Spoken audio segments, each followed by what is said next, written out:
called the Dragon Charmer, the only bard you'll ever need. Brig Hellclaw, the heart disarmer, just rode in on your lover's steed. In the shadows he moves unseen, while on stage he takes the lead. Brig Hellclaw, that bearded strummer, don't forget to buy him mead. Deep below Mount Tiamat, his words disarm the worms. Sneaking in the dark of night, he'll steal your heart for sure. In the light, he'll make things right, and you'll love him even more.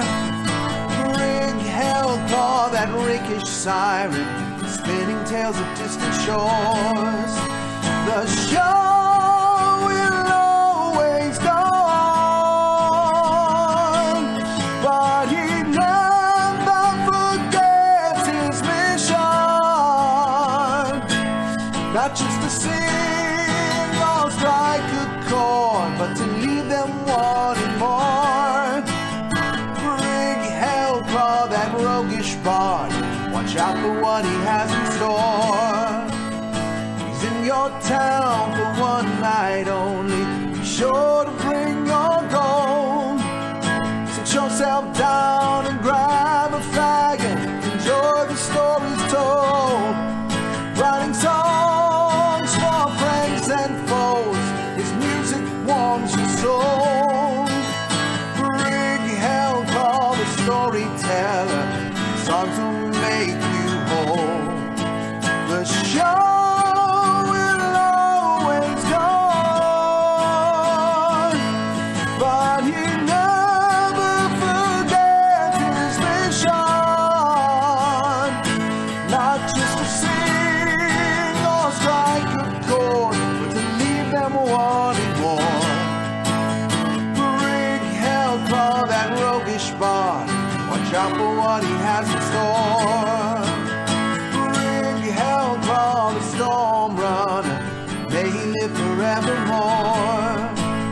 Brig Hellclaw, that bardish rogue, the crowd demands an encore.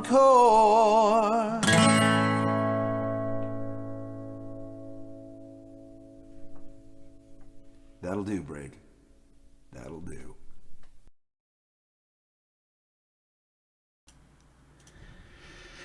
Hello, everybody. Welcome to Gaarawarr's Guide, the tutorial show. We do it here every week on Saturdays for your edutainment. I am Gaarawarr. I'm going to be doing all the talking, answering all the questions. For everybody who's super impatient, the code is now in chat. It should work. If not, talk to Mars. Mars is on the CNE Games account today, doing the moderating and grabbing all the questions. So yeah. Yep. Today we are going to be talking about Liar's Night Year 5. Year 5. So the event and all that it entails, including its champions, Esmeralda, Averin, and Brig, who we just heard a song for. This is one of the first events, actually, that we have a song. When I go to do this, we have a song for all three champions. So we will be hearing all of that today. We started with Brig. We're going to hit up Esmeralda at the break, and we'll close with Averin. Yeah. So, if you haven't been here before on a Saturday for this specific show, you can ask questions during the entire show. However, Mars will be grabbing them and putting them into a document here for me to read in the second half of the show, because in the first half, I'm just going to be talking about the event and stuff and explaining things. So feel free to fire away questions. Mars will grab them. I will get to them. I'll hit up the on-topic stuff first, so that, you know, we're talking Liar's Night and its champions, and then we'll go from there. All right? Let us dive in. Boom. So, whenever an event happens, it now will populate at the top of our campaign banner. which, depending on what your resolution is, might scroll at some point. Liar's Night, though, all the way up here at the top, obviously Sword Coast. Liar's Night, it's still on the Sword Coast, right? But it's just the one adventure node. And you'll have 3 different adventures you can go on when you first start out. These will be the unlock adventures for each of the champions, and the reward here, instead of this chest, will show the champion themselves. They're pretty straightforward when you first do them. You just have to get to level 50 for each one. However, I do recommend, instead of just stopping and completing at level 50, push each one real far. Like, these are, you use these as favor runs, because favor is what, well, kind of what makes the world go round in Idle Champions, right? That's going to give you gold find on your next run. It's also going to give you upgrade power, etc., so that you can do these. It's also what determines the difficulty rating of variants. So when you do complete them and the variants show up, as always, I recommend you wait until they show as easy before doing them, or else you're just kind of gambling with your tokens if you don't know, if you're newer. So make sure they show as easy, and that's a function of favor. It's a function of favor. So, you know, getting like a E4 favor makes this one show as green, like E6 neighborhood is this one, and E8 neighborhood is this one. But usually trying to shoot for like E10 before doing them makes them just super easy and blow right through them. We will talk about each of these in turn, though. I do want to mention Liar's Tarts are the event token this time around. So collecting those, remember, there's no way to speed up the earning of Liar's Tarts. They're going to drop as you kill things, so like my number's not going up here because I'm just sitting on the map screen. Once I get back into an adventure, it will catch up to how many should have dropped, which is 1 every 25 seconds. So the system should hopefully catch me up. We'll see. We'll see. We're doing it live, folks. But this is what you spend to start adventures and variants in this. So you are a bit limited in how much you can do. However, you will earn enough Liar's Tarts over the course of the 12 days of the event to do everything, as long as you're not trying to do these variants multiple times. Some of them are pricey. This last 3rd variant on Brig is going to be, this is the full price stuff, this is the newest champion. The others get discounts, and this is like 5,000 tokens, so you don't want to go gambling on this if it shows as challenging and potentially waste 5,000 tokens, right? So spend wisely, gain up your tokens, you'll get there, so let's talk about all of these. Now, Avren is our, oh geez, I gotta do my math, Year 3 champion. So there are 2 other prior champions that used to arrive in Liar's Night, but don't anymore, because there's only ever 3 that show up in a new event. Avren is Year 3. Year 1 and Year 2, I want to say one's Dinar, and I can't remember who the other one is. But we'll get there. We'll look at it when we're in there. Those you can only do through time gates. So Avren's going to be the first one. Esmeralda's the second. Briggs the third. For Avren's variants, the first one is Costumed Fans. You have to get to Area 75 on the first variants, 125 on the second, and 175 on the third. Those are always fixed goals for you. And it's this restriction that comes under the objectives that's what's going to make things difficult.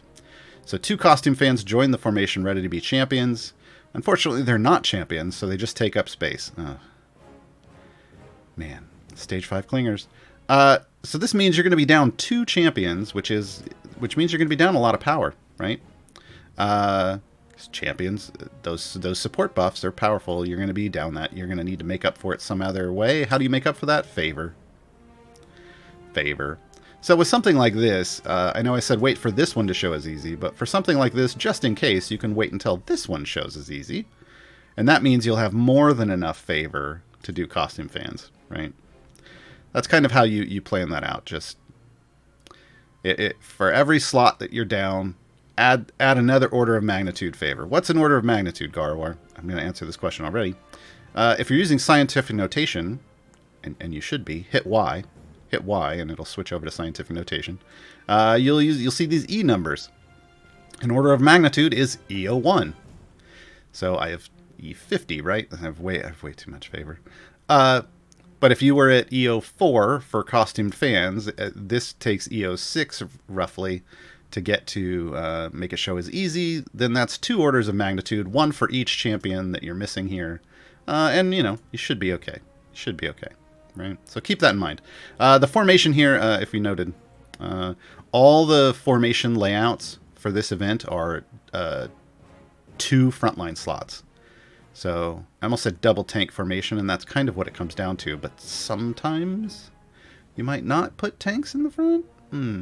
But most of the time you're putting tanks in the front. Lots of adjacencies. I talked about this on GG2E this week. One of the 2 GG2Es I did this week, which was odd, but hey, we had fun. Has lots of adjacencies. All 3 of the formation layouts decent for gold find pushes. Depending on what champions you have. I don't know that there's one clear winner for me. I think they all offer a lot of flexibility, so keep that in mind. All right, next time champions. Each time you face the Masked Man. We're going to have to talk about the Masked Man, folks. He has another trick up his sleeve. His attacks and strategy changes each time you engage him in combat. So this is just a little more challenging. If you're not waiting to make sure that you have a lot of favor for this, then it's going to be a little different than what you're used to. You might want to watch this one, but if you've got a lot of favor, you'll be able to cruise right through it. That's why I recommend getting a lot of favor, right? The Clone War. Yeah, Avern's got a lot of clones. One of Avern's cloning vats was stolen and corrupted. Avern starts in the formation and cannot be moved or swapped. So this is the It's Time to Learn How to Use Avern variant. Every area zombie Avern appears. Its attacks increase the attack cooldowns of champions it hits, which means it slows down your attacks. Zombie Avern cannot be stopped. He resurrects after a brief period of time. So you knock it down, it gets back up again. We've all heard this song. I'm not going to sing it. The reward on this one, though, is an Avern skin, if I remember correctly.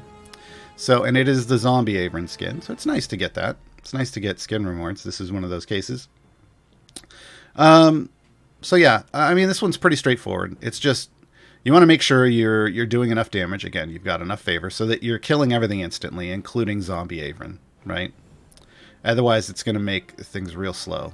Your progress is going to be real slow. Potentially, right? So Avern stuff's pretty straightforward. Esmeralda comes to us straight out of Ravenloft. She's got that bumper sticker on her carriage. Strahd von Zarovich sent his zombies to follow Esmeralda from Barovia. Strahd zombies appear in each wave. These zombies deal 100% additional damage, but do not drop gold and don't count towards quest progress. Well, hey, let me give you a clue. We haven't talked about Esmeralda yet, but she's pretty good against undead. So maybe have her in your party for this. But yeah, otherwise, this is kind of the flood. I call these a flood variants because they try to flood your screen with enemies, especially that, that aren't really giving you credit for things. So you have to kill a lot more than usual. But in general, it's, again, pretty straightforward, and you only have to get to 75. So not a big deal. The Devil Knock, submissive Ravenloft encroach upon us, making it harder for the champions to see. This is an actual visual effect on the screen. Enemies move 100% faster and drop 99% less gold. So I actually like this one because I like that they move faster. It means they're really ready to die, and I'm ready to kill them all. All right. So getting to your party faster, fantastic. The 99% less gold, it sounds like a lot if you're new to idle games, but we deal in large numbers here. 99% reduction is an equivalent of an EO2, again, orders of magnitude. We're coming back, scientific notation. Equivalent to an EO2 reduction in your gold find. So, how do you combat that? Well, you just make sure, the devil you know shows up as easy, and that way you have roughly EO2 more gold find available, so it's like you didn't lose anything at all. So keep, again, favor, getting more favor when you have some of these challenges is really going to help. And this is one of those cases. So as long as you have, just know that 99%, as long as it's flat 99% and there's not decimal points after that, it's just an EO2 reduction. And that's not that big of a deal for you, as long as you've got the favor to override it. The devil you know. Esmeralda starts in the formation and can't move, so this is where they're trying to force you to use Esmeralda. Only champions in Esmeralda's column can deal damage. If I remember correctly, it's this big long one. All other champions have their DPS disabled, but their formation abilities are active. So the only thing here is it just means that whoever's in this column are the only people that are going to be doing damage, and generally you're building around a single primary DPS anyway. All this does to you is just slow your progress down a little bit early on, because everyone isn't killing things, only the people here are. Not as big of a deal, but just recognize that. Vampire spawn appear in each wave. They deal 100% additional damage. They do not drop gold, nor do they count towards quest progress. This adventure has unique dialogue, so if you turn off your dialogue usually, and that's under the cinematic speed setting. I don't know why it's not called dialogue, folks. I don't know. It's under cinematic speed in the settings. You might want to turn it on so that you can read it, because the dialogue, in the game's pretty good. Pretty good if you have time to read it. But again, because this is just basically it's a flood. They're flooding you and they're reducing how many people are attacking. So as long as you've got enough favor, it shouldn't be a big deal. Having multi-attackers in Esmeralda's column is nice. So an Ashara or a Hitch DPS. I know he's a support, but he DPSs too. Something like that's probably going to do some work for you because, they hit multiple things. It's in the name, multi-attack. The new stuff for Brig. Dueling Bards. Brig starts in the formation. He can be moved, but not removed, so time to use Brig. In each area, Gaarawarr Bard appears. The Bard can only be damaged by other Bards. Yeah, sure. Bard champions deal 100% additional damage. If you ever wanted to run an all-Bard party, here you go. There are enough Bards in the game. I think there's at least 9. You can do 9 out of these 10 slots as a Bard, but that's fine. You need a tank up front anyway. But you could probably run multiple Bards. If you wanted to run Bard DPS, you can. You only got to get to 75, but the 100% of bonus, additional damage bonus, in my opinion, isn't really worth it. Leaving that Gaarawarr Bard alive, if you don't put, if Brig's the only one that could kill him, isn't going to hurt you. So just build a regular formation that just has Briv in it. And you'll be fine. Discordant Melodies. Hey, we got another Bard going. Goblin Bard joins the formation attempting to try out for the champions, but they practice the wrong song. I hate it when that happens. Whenever they play their instrument, each champion adjacent to them has a 50% chance to be stunned for 2 seconds. Now, it shows you where they put them. It's in this X spot right here. So just make sure that your DPS isn't sitting right next to them, and you're going to be fine. But again, because you're down a slot, you're going to want to have a little more favor going into this. Enemies deal 200% additional damage. Again, not a horrible thing. You're only going to 125. As long as you've got the favor, you're fine. Gold Finded champion damage reduced by 99%. Oops, so maybe you're going to want a little more favor, right? Remember, 99% EO2. You wanted at least another EO1 for losing this slot, so you're going to want EO3 more favor. So this is why I recommend getting to E10. With E10, you can just destroy everything. But if you're brand new to the game, might not get there right away. Might not be able to do that by the time the event is over, and that's okay. You don't have to do all the variants as a brand new player. Just know that you have help if you want to try. There's people in the Discord, there's people on the subreddit. I'm here. Mars is here usually, to answer questions on his stream as well. We'll do everything we can to help you finish it. The key is really just favor. Learning how to farm favor is the best deal. And you don't want to do that in variants. You want to do that in free plays before you do variants. So sometimes you unlock all 3 champions and then you do free plays for a week farming favor if you're brand new. And then you spend the second week of the event trying to do the variants, right? That's totally fine. All right, last one. Musical accompaniment. An elf bard appears in each area. Man, the bards went hard in this. Each area with the masked man. So on the boss levels, until the elf bard is destroyed, the masked man is invulnerable. That's no bueno. Masked man is real unpleasant. Every time the elf bard attacks, the damage of the masked man is increased by 100%. Didn't need that. This one's gonna be real hard. if you're new. If you're new and you're barely getting this to show as easy, it's going to be real hard. Here's why. Let's talk about the Masked Man for a moment. Masked Man is the Area 50 boss. He may show up on a couple other places, but it's on Area 50 that he gets real mad and stabs you real hard. If you're barely meeting each of the favor requirements to show as easy when you hit the Masked Man, he's just going to walk up and start one-shotting your tanks. He just does. He's not broken. One shot isn't his kit. He just has a lot of damage. You can tank it, but again, you need more favor because you need to get those tanks some health upgrades. Favor does that for you. So this one making the Masked Man invulnerable, so you can't start attacking it early. Rough. Giving it more damage every time the Bard attacks. Rough. So if you're newer, this one's going to be a challenge. Again, target that E10 or higher favor, and you shouldn't have a problem. But if you're trying to do it before it shows as easy, or even barely as it shows easy, you may have a rough time. The Masked Man also is a hit-based enemy. So his health bar is hit-based. You're going to have to hit it 50 times. Only need to do 1 damage each time you hit it, which means everyone in your party can hit him. But that means he gets to stab you until he hits you 50, until you've hit him 50 times total. Again, having multi-attackers, big deal. Having Esmeralda in your party, big deal. Let's hop in one of these and talk about why. Oh, I can't hop in there. I don't have enough tokens. So we'll come over here to well, no, we want like a 10-person formation. Let's get wild. Let's get wild.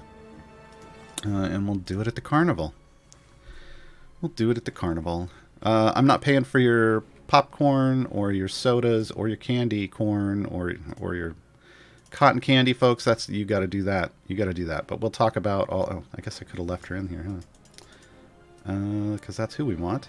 Let me get Brig Hellclaw out here, and Avron all the way down here. Hold on, folks. Here's a good lesson for you. Turn off your patrons when you're trying to demonstrate stuff on streams, folks. Turn off your patrons. It's always got to be something. All right. That's better. Now we got them all out here. Let's spread them around.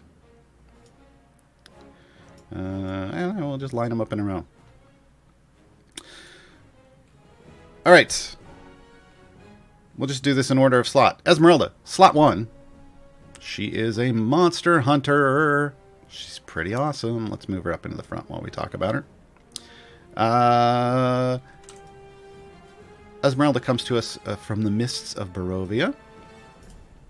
She is one of the... oh, no. Vistani. She's a Vistana monster hunter.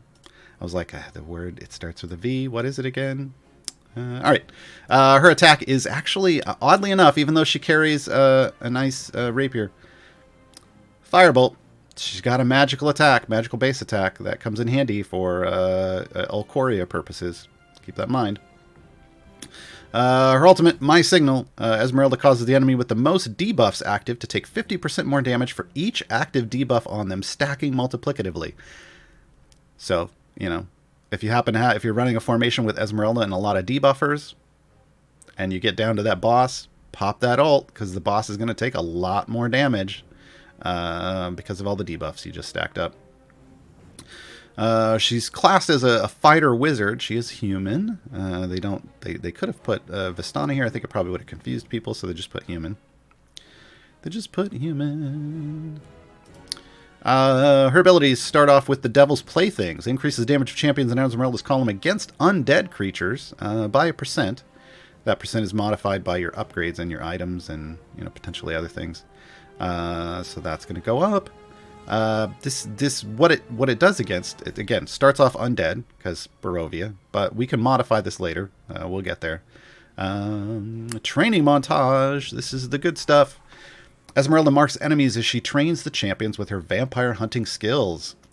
So she has 3 different things that she trains you in. One's called Pause. Esmeralda marks every 3rd enemy that spawns with a debuff. Once marked, the target gains 1 stack every 3 seconds to a max of 10 stacks. So this is just, it automatically ramps up on its own. For each stack, champions in Esmeralda's column deal additional damage against the target. So this is a nice debuff that she places on herself. So she gives a debuff that works with her ultimate. The next one is Prepare. Esmeralda marks every enemy she attacks with this debuff. If the enemy has armor or hits-based health, champions in Esmeralda's columns remove an extra chunk when dealing damage to them. Otherwise, the enemy's max health is reduced by 50%. So, either she just flat out lowers their health by 50% because they're a regular enemy when she hits them, if she doesn't kill them, or she makes sure that everyone in her column gets double credit against armor and hits-based stuff. Again, pretty good against the mass man because hits-based, right? Stack an Ashara or a Hitch in with Esmeralda, and suddenly it's like a chainsaw burning through stuff because all those they just remove they hit multiple times, so they remove 2 times however many times they hit. It's super nice and super fast. Keep in mind, also, it just says any enemy. So, unlike, say, a Human, who only gives you double credit on armor and hits-based stuff if it's a boss, Esmeralda works on everything. Parry is the final one. The first time a non-boss enemy attacks, the attack misses. So this is some survivability for your frontline. Very welcome. So a lot of stuff going on in Training Montage. Just know that she has to hit things to make this happen. She's got about a 5-second cooldown, so, keep that in mind. Threat tracking. Esmeralda tracks the undead creatures the champions kill while she is in the formation. Increases the effect of the Devil's Playthings by 1% for each undead tracked. So the earlier you get Esmeralda in and up to 135 against the enemies that she tracks, the better, because she's going to track that the entire game. Yes, you can just stop on a level later and farm her up. So she does have this stacking element. Those stacks get removed at the end of a run, but still, she is a kind of a ramping champion. The further you're going with her, the better she's going to do. Yes, ultimate time.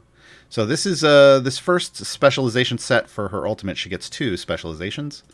This helps you decide what you're tracking. So you can stay on target with undead. You can switch over to fiends. You can switch over to humanoids, or you can switch over to monstrosities. So you have to know what's going on in the adventure you're on. Do a little research. Use your noggin. And then adjust accordingly. I think we probably have more humanoids, so I'm going to go with humanoids. And even though I was already tracking kills against undead, it should... When I use the term should, I mean, to my understanding, and if the game's working right, it should just convert all those stacks over to whatever you're now tracking. Should. Might not. Does suit me. Second specialization set kind of chooses a little bit of how you want to apply a little bit of a bonus to what's going on. Smells like a trap. Just straight up front, this is what I use 100% of the time. That doesn't mean you have to. It's just what I do. I make it easy on myself. With Smells Like a Trap, Esmeralda now marks every enemy that spawns with Training Montage Pause. So that debuff that causes them to take more damage, she does that to everyone that spawns. Whereas in its default state, it's just every 3rd enemy. Which means you just might end up with a bunch of enemies on the screen you can't kill at higher levels because they're not debuffed. Which is why I do Smells Like a Trap. So everything's debuffed.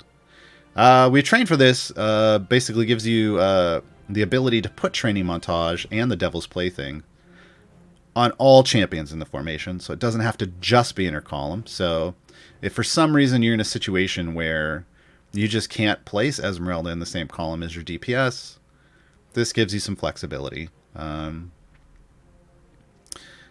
He's still out there. This increases the effect of Devil's Playthings by 300%. So this is just a big boost to that debuff when it's been applied.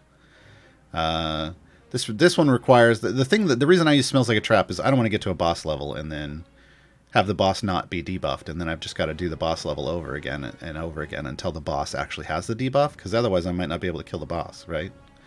So yeah, I just say go Smells Like a Trap. Go Smells Like a Trap. There, right, leveled up a bit. So that should be everything for Esmeralda. Yes, it is. Gear-wise, we're looking at she's a pure support, so we have 2 damage all champions items. She does get an item for her training montage. She also gets one for Devil's Playthings. That's great. She also gets ones for threat tracking. So she's just going wild, giving you all the things. And then she's got cooldown reduction. And since that is about adding another debuff on top of things based off the numbers of debuffs, doing this more often, fantastic. So overall, her kit and her items really work well together and are supportive. The thing you have to remember is that she is a specialized hunter, right? So if you are not fighting undead or fiends or humanoids or monstrosities, if you're fighting plants, she's not going to ramp up.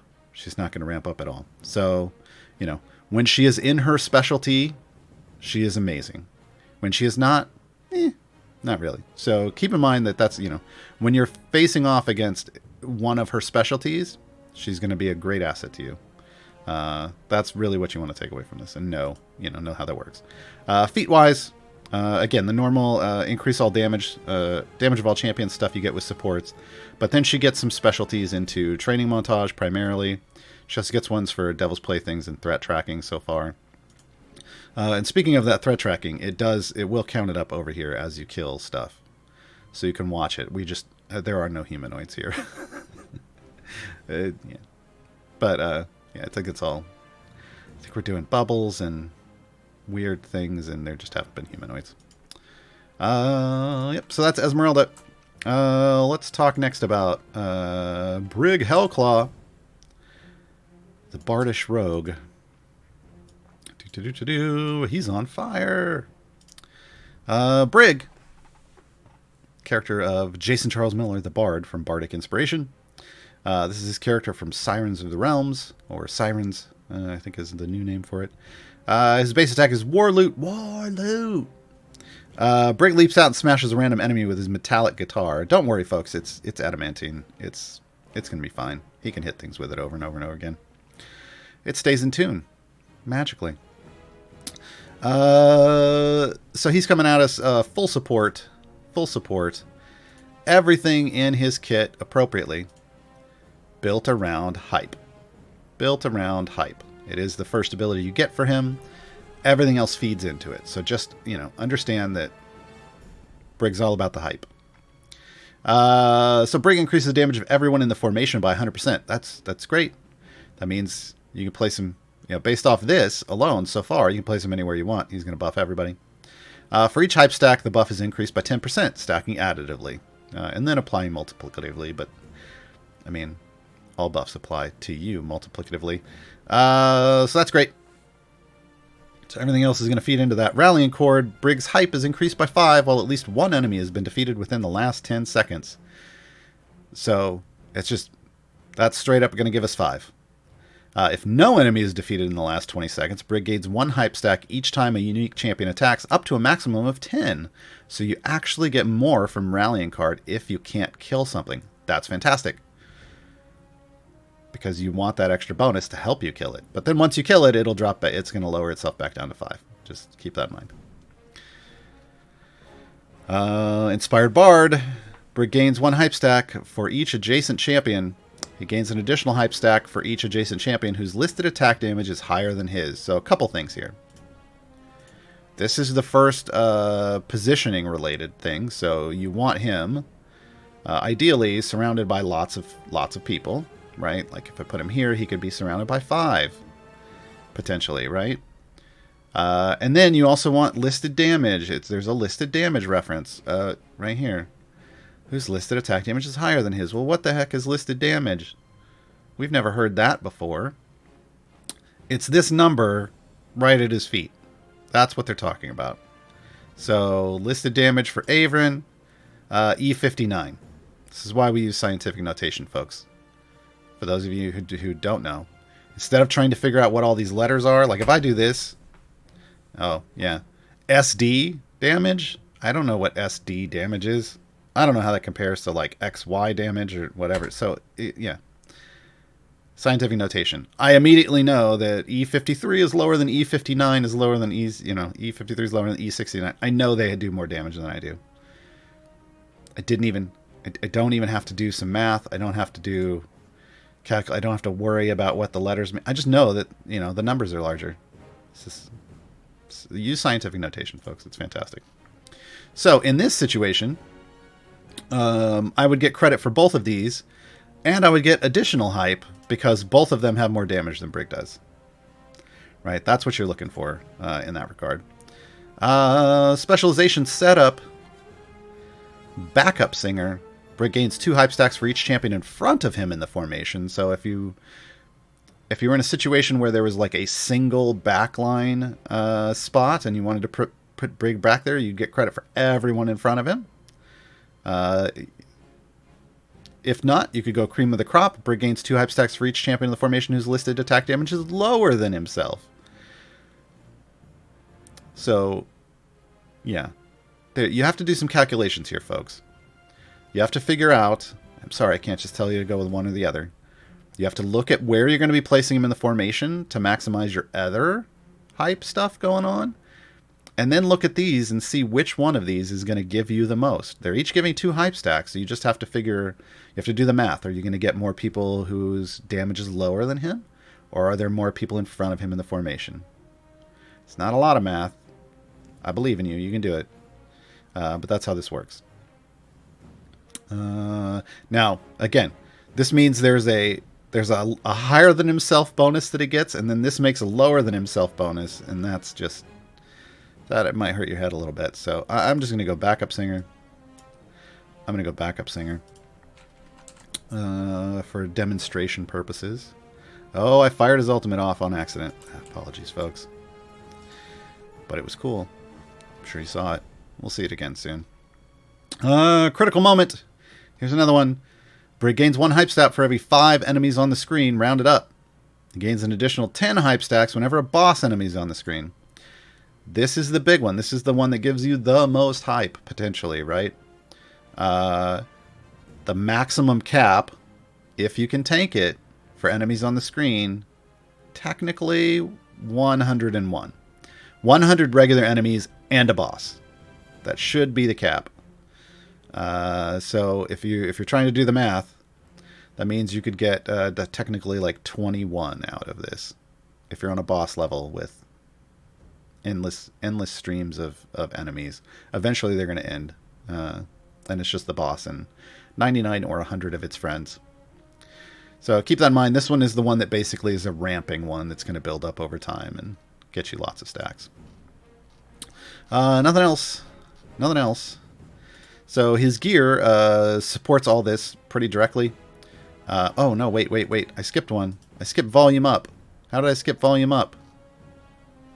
Oh, solo is his ultimate. Volume up. It's all the way down here. 400.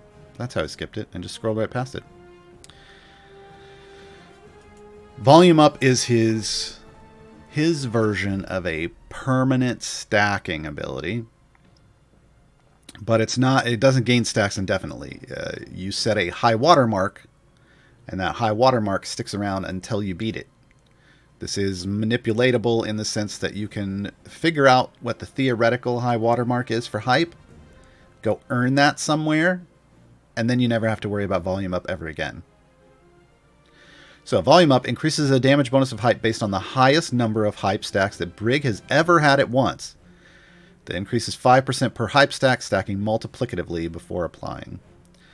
Currently, I didn't try to do this. It just happened on a run. I have 56. That's my high water mark. It keeps track. I did this days ago. So I'm getting another 7,300% bonus based off my gear and everything. Because gear-wise, we get 2 damage all champions items, you get a hype item, but then you get a volume up item. Right? And then that's it. So they went all in on the hype, and then they give you a bonus for that permanent stack. And then it's ultimate stuff. Attack and cooldown. Feat-wise, damage all champion stuff, and then look at that, hype stuff. There's 3 different hype feats. And then there's 2 different volume up feats. So they're really trying to make it easy. You just use the highest numbers, folks. You just use the highest numbers.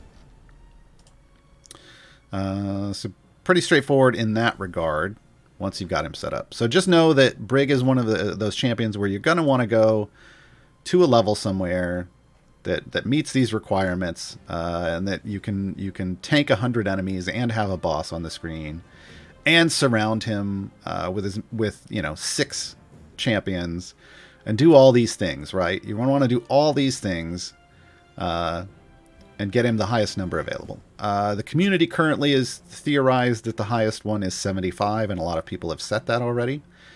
It is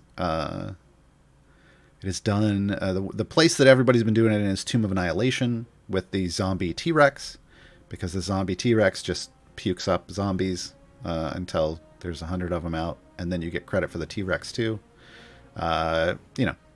It may take you a little while to set up. There's been some people that have put some guides up for it. There's at least one guide out, and then somebody commented in my guide for the event on how to do it. Try it out. I haven't done it yet, but when I do, maybe I'll clip it and post it in the guide. I'm seeing, some people in Discord have gotten a little higher. Jason says they've gotten 77. We don't really know. I don't really think people are entirely sure how. There's some talk about potentially like doing something that instantly triggers another thing, but that thing should remove the other numbers when it does, and maybe it's not. So there's potentially some numbers slightly above 75, but honestly, if you can get to 75, you're good.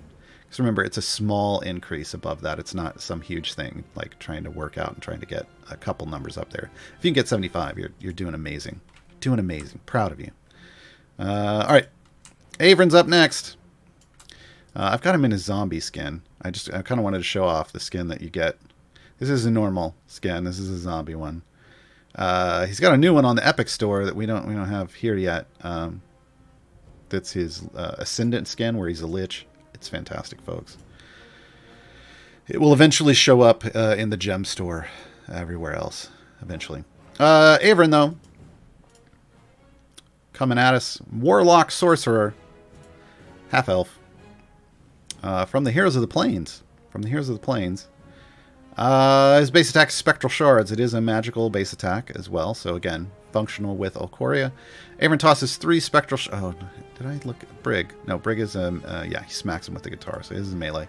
Avron tosses 3 Spectral Shards at random enemies. 1 does damage, 1 stuns, and 1 is fake and only briefly staggers the enemy. So his base attack actually has some crowd control in it. Which, not horrible. I like crowd control. Mirror Image is the core of his kit. Spoiler alerts, folks. Avron's been one of, if not the strongest support champion in the game since he was released. And it's all because of Mirror Image and specialization we'll talk about in a bit. Avron casts Mirror Image every 15 seconds. The image lasts for 30 seconds and buffs its target depending on their tags. Real quick, this means that when you first get him, you will be able to have 2 mirror images out at once. You can see this with Esmeralda and Brig. There's 2 mirror images out there. As one fades, Avron will cast a new one because it's every 15 seconds and they last 30 seconds. That's just the way it works. It buffs based on their tags. What does a tag mean? Right up here, it's the role. Like these are all tags, but this is specifically this tag, the support role. So over here, he's buffing Brig based off the support role. And if I go into incoming effects down here, we will see Mirror Image support increases damage of all champions. So that you can see it's giving that buff correctly. That is what Averin does for support. It gives them an increased damage all champions buff. So it's like giving another ability to whoever the mirror image is on. That's what's going on here. If they are multi-tagged, they get whatever buff they are tagged for. So if it is a support tank, they're both going to get the damage all champions bonus to apply to the group, and they're also going to increase their incoming healing and make themselves more survivable. If it's a DPS support, not only are they going to gain increased damage of all champions, they're going to increase their own damage. So DPS supports fantastic with Averin because they get to double dip on the buff. They get their damage all champions and they increase their own damage. It's a win-win. Ideally, you are setting up your formation and hoping that the mirror images all land on people on your primary DPS, and then 3 support champions. That's going to max out your overall damage, and that's what makes Averin real strong. At 2 mirrors when you first get him, he's okay. He's okay. You can get more mirrors. We'll talk about that. That's when you get more mirrors, that's when Averin just kind of explodes and does real good.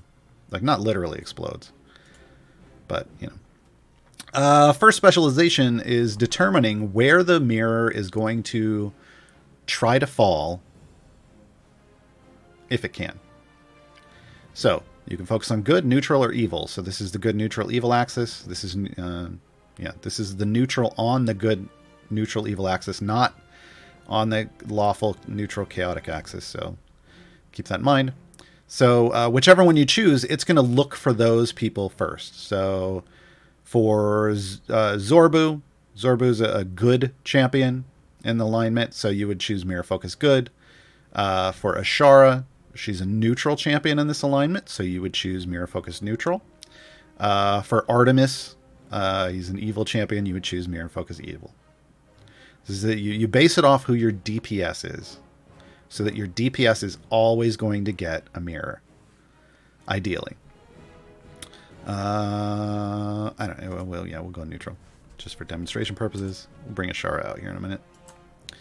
Do I get something before the next one? No, it just goes straight into the next specialization. This is the one that breaks Averin. Not breaks him, but makes him overpowered. You have a choice between sturdy mirrors and empowered mirrors. Don't let that empowered mirrors fool you, folks. That is not the choice you want here. This is one of those situations where there is only one choice. They may give you 2 options, but everything fits in the round hole. Or the square hole. Everything fits in the square hole. That was the meme. Yeah. And the square hole in this case is sturdy mirrors. Sturdy mirrors is the only one to choose. This increases the duration of mirror image by 100%. So it takes it to 60 seconds. Yes, there is sturdy mirrors and the wrong choice. Yes. So this is what gives you more mirrors. When you increase the duration to 60 seconds, that means you can have 4 mirrors out at a time. So you are putting, more buffs out in your team. It is fantastic. This is what you want. I'm going to bring out, let's bring out some Ashara just to be a mirror on. And we'll put a tank out. Yeah, Wolfgar, you can hang out. It's cool. And it's, now we've got 4 mirrors out. Now Averin's overpowered. That's just how it works. Because everybody's got he's got support.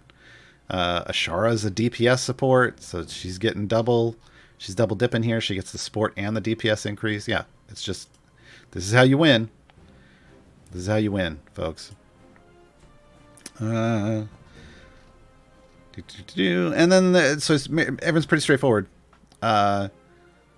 It's really about you do want to, because you're picking that neutral alignment, you do want to, it's if the buffers are using also line up with some of the buffers also line up with your DPS, that's great. Otherwise it's just going to kind of randomly bounce around. Seeing double though is the one where seeing double is going to give you a bonus, but it's kind of based off, this is the only formational layout type of finagling you might want to do. It's going to give you a bonus based off where Avern's placed. So increases the damage of all champions by 50% for each champion adjacent to Avern. So Avern wants to be surrounded with people. That's why I actually put him in the spot with the largest number of people around him in this formation. The base amount is increased by 50% for each active mirror image effect on the adjacent champion. So ideally, again, you don't necessarily have to do it this way, but if you can, you want all of the mirrors showing up around Avern, adjacent to Avern. All of them, hopefully. Hopefully. This is kind of what I usually try to focus on. If I can only get 3, that's fine. But if I can only get 2, it's gonna be, it's, you know, it's not as great. But it's not a huge bonus. Again, 50% multiplicatively, up to like 100% with the adjacencies. But you know, if you're really trying to eke out every single little percent of damage you can in a formation to just beat a variant. You're on the last level. You just need as much damage as you can. These are the little things that can get you there. So this situation would be ideal. I've got an Esmeralda. I've got an Avern surrounded by mirrors, and I've got an Ashara in Esmeralda's column. And I'm just, you know, Ashara's just going to utterly destroy things with, like, double credit that's, you know, hits-based. And, yeah.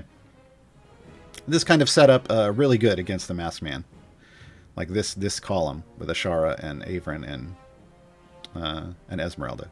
Just so you know. Just so you know. Item-wise, you get damage all champions to a pair of damage all champions items. You get a mirror image item. That's the big one, folks. This is the one that, you know, if you can get a GE for this, because the mirror's placed out 4 times, this item effectively gets applied 4 times, right? At minimum. If they're tagged support and something else, then for each tag they're getting another application of this item, because that's how it works. Seeing double. This is the positional one, right? So you get an item for that, and then it's just ultimate attack damage and cooldown. Feats wise, again, he gets mirror images feats. Again, those are fantastic because of how many times they get applied. Damage all champions, but you really want the mirror image stuff.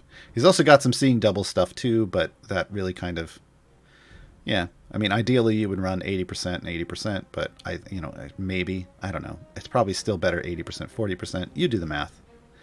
Whatever works best for you, right? Whatever works best for you. The ultimate, insignificant, we're going to pop it off right now. Look at that little guy. He got super small, and Avern got super big. That's the ultimate. He casts Reduce on all enemies on the screen, dealing some damage and reducing their size by half and their damage done by half for 15 seconds. So it's a survivability feature. He also casts Enlarge on himself for the duration, and during that time his base attack changes from Spectral Shards to Kick.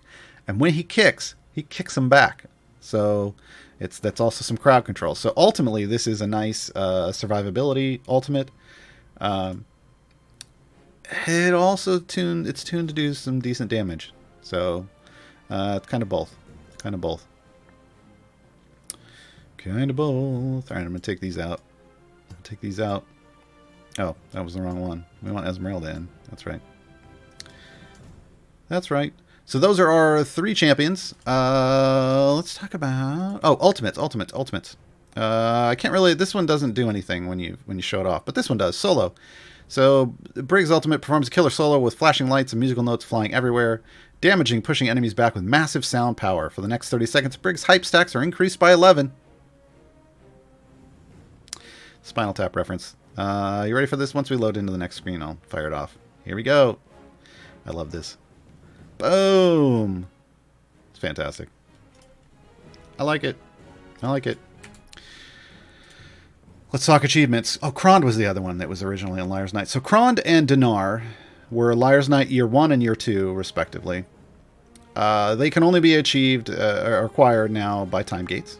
It's just the way the game works. Specifically, Avern's ultimate or the achievement that you're worrying about is Mirror Mirror. Pretty straightforward. It's pretty straightforward. In a full formation without moving, champions that already have mirror images have 4 mirror images summoned at the same time on champions adjacent to Averin. So again, this is all about building the formation correctly. You can set that up. I told you how to do it. You got to put 4 people around Averin that are the alignment that you chose, and make sure everyone else is not that alignment. And it does it on its own. Super easy. Esmeralda's Master Tracker. Count 1,000 active debuffs on enemies targeted by Esmeralda's ultimate. That just means you got to use Esmeralda and use her ultimate regularly.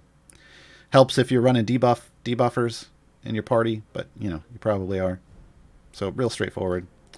And Brig, get Brig's hype stacks up to 50 or higher. So again, just use Brig. I didn't even try and I got 56, folks. I just threw him in, AFK'd,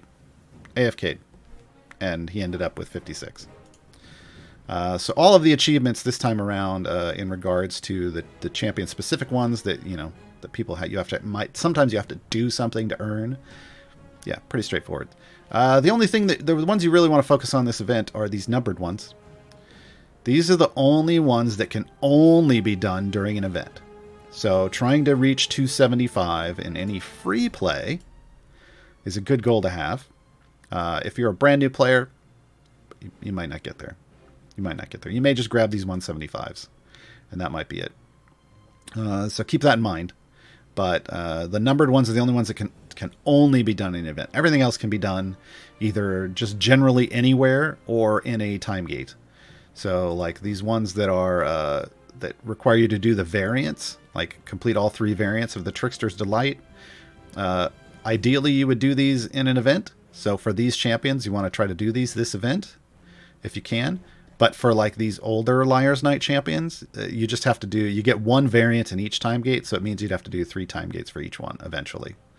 And if you're going back trying to get epics on these champions, you'd be doing that anyway. So you'll earn them eventually. It's not a super big deal if you don't get it right away. That's where I'm going with that. All right, we are going to hit up the break. All of those questions you've been typing in, I already see the list over here.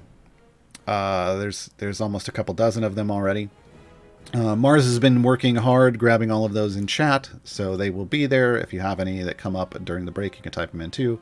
When I come back from the break, we'll dive into them. Right now, I believe this should be Esmeralda's song. So let's dive into, I think it's called Where Angels Fear to Tread. This is a good one. It doesn't get a lot of play anymore.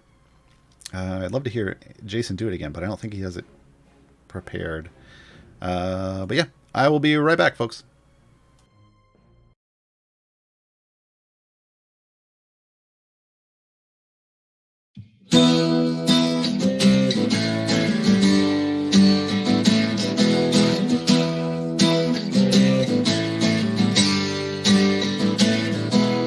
Struck out on my own, with no place to call my home, but a purpose burning bright inside my heart.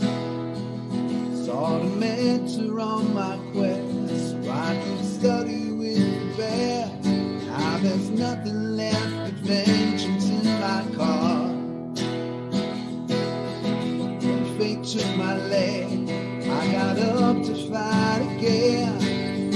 Nothing stops me from the task at hand. Now I'm stronger than before. I stand ready for this war. Drive the undead scourge out of this land. Predators are played by my hand. I'm going where angels fear to tread. I'm going where evil goes. I'll hunt them to the end. Eternal peace for the undead.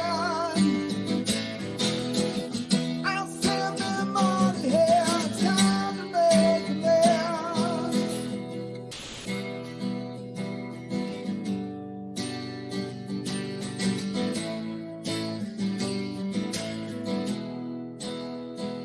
Stalking monsters all alone in this dread domain I roam.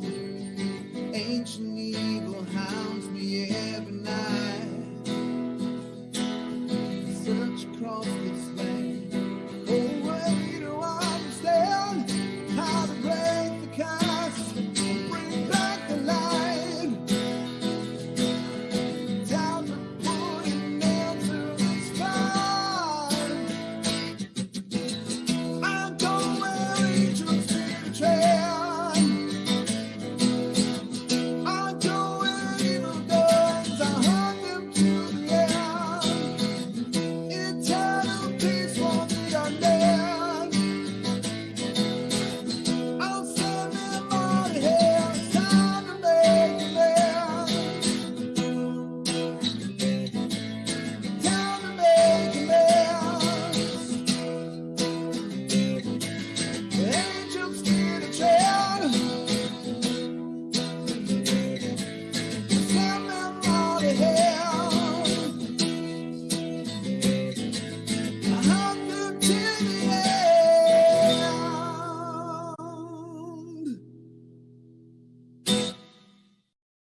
That one's so good.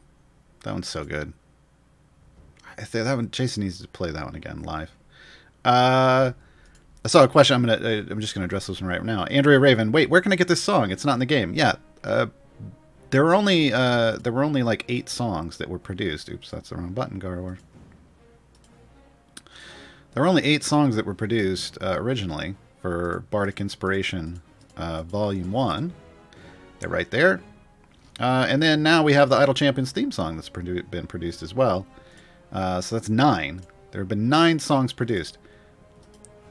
We, as a community, have written 51 Bardic Inspiration songs. So the vast majority of the Bardic Inspiration songs haven't been produced. They're not available in the game. Because it costs a lot of money to professionally produce songs. So they won't all... I don't think they'll ever all be there.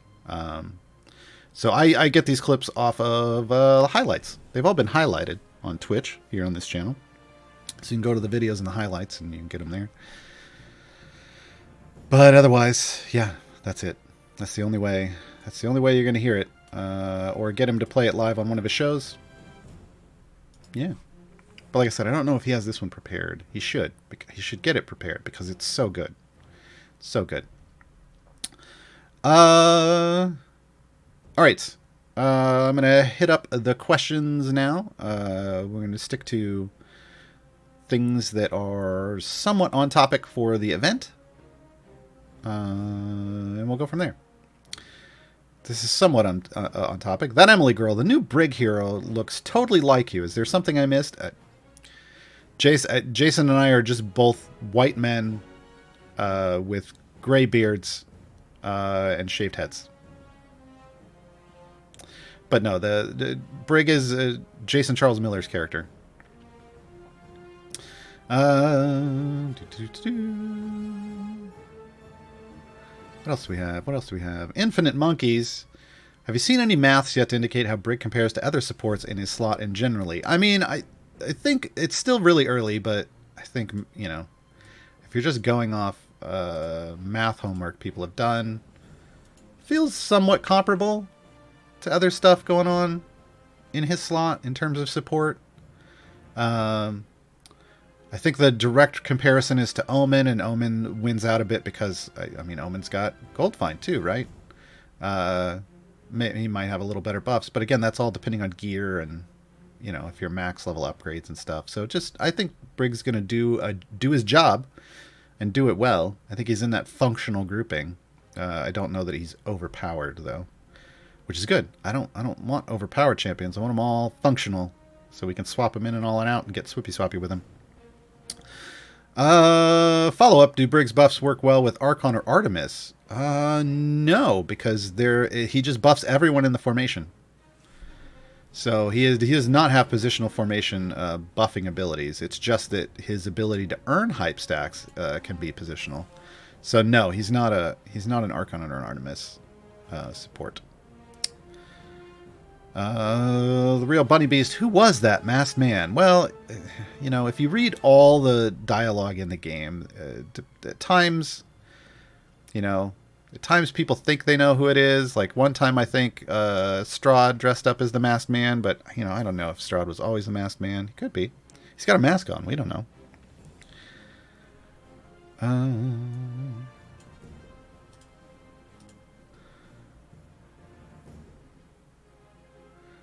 Niskas, can C and E either make Jason's the Brig skin less amazing or nerf Gromma so I can stop using her with Ashara? Yeah, so this is a reference right up here. There's new DLC, which is the Ascendant Brig Hellsclaw skin.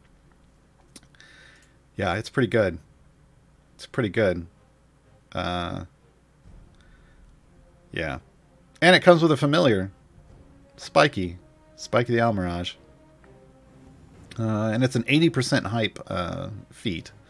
And a potion of Gold Hunter. So, yeah, it's pretty neat. I put the Ascendant skins on everyone that I have. So we've got Havilar. This is the Trials of Mount Tiamat. Outshapers present Trials of Mount Tiamat team. We've got Havilar, her Ascendant skin. We've got Celise and her Ascendant skin. We've got Baloth and his Ascendant skin. I don't have Brig's Ascendant skin yet. And Avron's isn't available on Steam yet. So, Got the ones. I've got the ones that I can put out here.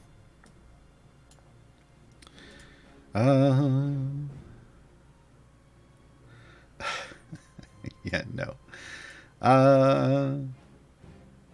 What do we got? What do we got? Some of this is generic. We'll get back to these. Does Esmeralda's debuff persist if she's removed? No, it's not sticky. To my knowledge, it's not. It's not sticky. I think people would have figured that out and talked about it. I don't think I've seen any conversation about that. When doing a deep push in Avernus, it takes a bit longer to get to your wall due to all the hit-based enemies. Do you think Esmeralda might add more speed than Deacon there? Ooh.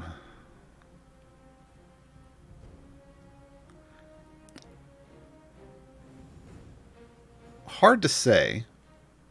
There are a lot of armored stuff, but it's still hard to say. If you have a high-level Human who's making it so you only have to kill like one or two things, then yes. Because Deacon's speed buff is negligible there because you'd only need that first spawn. So it just kind of depends on what the rest of your team is set up as. Does Esmeralda's ultimate have a duration, and is it sticky? Again, it shouldn't be sticky. It's not telling me a duration, though. Hold on. Sometimes they put extra information in the original Champion Spotlight. And I try to transfer that information into my guides. So let me just look and see if I did or not. If I did or not. But again, it shouldn't be sticky. It might be. You might be able to pop the ultimate and swap out. It might be. Disturbed Damien says, according to the wiki, it's sticky. So you maybe. It lasts 10 seconds. So it's a very short term. Very short term. But yeah, you should be able to fire it off and then swap her for somebody else. For those 10 seconds. So we'll just go with the wiki there and say that it's sticky. Wiki, wow. That's not that. That Emily girl, what chest for 10,000 liar's tarts do you suggest getting, if at all? None of them. None of them. So, let's go to the store. If you go to one of the event champions pages, you'll see that you can spend 10,000 liar's tarts for one chest. Don't do it. It's a trap. It's a trap. Here's the thing. When you do free plays, event free plays for a champion, when you complete area 50, if you reset after that, after completing area 50, you get a random chest for that champion, either a silver or a gold. The chance for it to be gold is 1 in 3, but there is a pity timer set at 4. So what that means is once you have maxed out the cost for a free play, it starts out at 500, goes up by 500 each time you do a free play, but it maxes out at 2,500. So once you've maxed out at 2,500, you're still going to get 4 free plays for 10,000 tokens, which means you're guaranteed 1 gold chest. But there's a chance that up to all 4 could be gold chests. I've done that before. But at worst, you're going to get 3 silvers and a gold. And that's better than a gold for 10,000 in the store. So Gaarawarr, why does the store stuff exist then? Well, it exists because I don't know. Well, I kind of do know. On Monday, when the event ends, not this Monday, but next Monday, when the event ends, if you just haven't been able to play and you've got over 10,000 tokens stocked up and you don't have time, you're busy all weekend and you don't have time to do free plays before the event ends, because when the event ends, all your tokens disappear. You don't get them next year. They don't go to the next event. They're just gone. If you got over 10,000 tokens, you can just take those tokens and go buy a chest. So they are there for that last-ditch moment that you haven't been doing anything for, and you've got 10,000 tokens, and you feel bad, and you just go buy the chest, because then at least you get something for them, right? So there you go. So the dinosaur that pukes out undead and Tomb Annihilation is the place to get the highest hype. Yes. Yes. As Canuck Monkey stated, I'll take any excuse I can get to fight the zombie T-Rex, coolest boss ever. What level as the zombie T-Rex? Off the top of my head, I do not know. But I guarantee you someone's put it in a post on the subreddit by now. Guaranteed. Guaranteed. Mars might tell me what it is. Hold on. Pretty sure it's Running of the SARS. Mars says it's Running of the SARS. So go try that out. Yeah, go try that out. But I think he's... Yeah, off the top of my head, I don't know. I haven't gone to max out my hype yet. Do event tokens have diminishing returns when using bounties? Photos by Ian. I almost read that a very wrong way. Photos by Ian. No. No. Since tokens are time-based, there's one every 25 seconds, when you use a bounty contract, you can do the math ahead of time and know exactly how many you're getting. Based off the amount of time the bounty contract is for. And yeah, you can dump as many as you want. It's always going to be that exact amount. Always going to be that exact amount.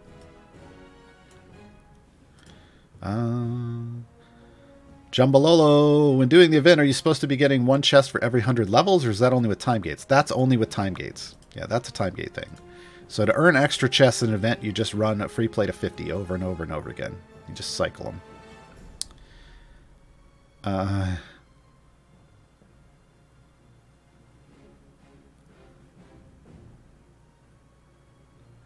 Oh, reading wrongly, you mean like Liar's 95? No, it's Liar's Night Year 5. Yes, it's not Liar's 90. Give me a break, folks. I've done so many of these shows coming up with unique, humorous codes. It doesn't happen every time. It doesn't happen every time. This time you get Liar's Night Y5. Beldazar, why are 2 more mirrors on not your DPS better than 300% better mirrors on your main DPS? Because math. Because math. Because each of those mirrors is giving a huge buff, right? I mean, it's going to vary depending on what yours is, but my support buff is 1.7 E805%. I would rather multiply at least just one of these, even if I only get one support and the other was like a tank DPS, and so it doesn't give me anything. I would rather have one more support buff at an E05, which, to be clear, is this would be 178,000%. I would rather have a 178,000% bonus than a 300% bonus applied to 2 different things, right? That's why. It's just bigger. It's just bigger. It's just math. And if I can get 2 of those EO5 bonuses, even better. I'm going to like coming back to this question. Hold on, folks. I'm just trying to make sure I get to... just trying to make sure I get to the event ones before we talk about generic stuff.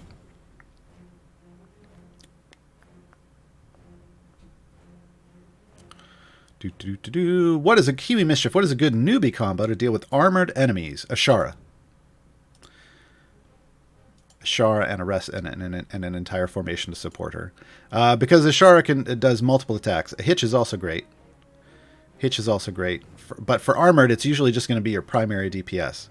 Hits-based stuff like the Masked Man in this, like having Ashara and Hitch in your formation, great, because they both have multiple attacks. So they're both going to chew through that Masked Man real quick. If you can have Esmeralda, that's even better. But again, I mean, whether you have Esmeralda in at your wall against a boss depends on how buffed your Esmeralda is, because you still have to have enough damage to remove an armored chunk to get credit, to get double credit. But yeah, Ashara is just the main one, and just making sure you have a buffed Ashara like a solidly bonded Ashara. Because she gets, I think at cap she gets like 5 attacks. Something like that. I can't remember. But yeah, some multi-attackers. You want a multi-attack DPS when you're dealing with that. And then if you can add in more bonus credit like Human in the middle row, that's only against bosses. That's not all armored enemies. That's only against bosses. Esmeralda is against all enemies, but if you're just dealing with an armored boss, Esmeralda and a Human and a Shara together...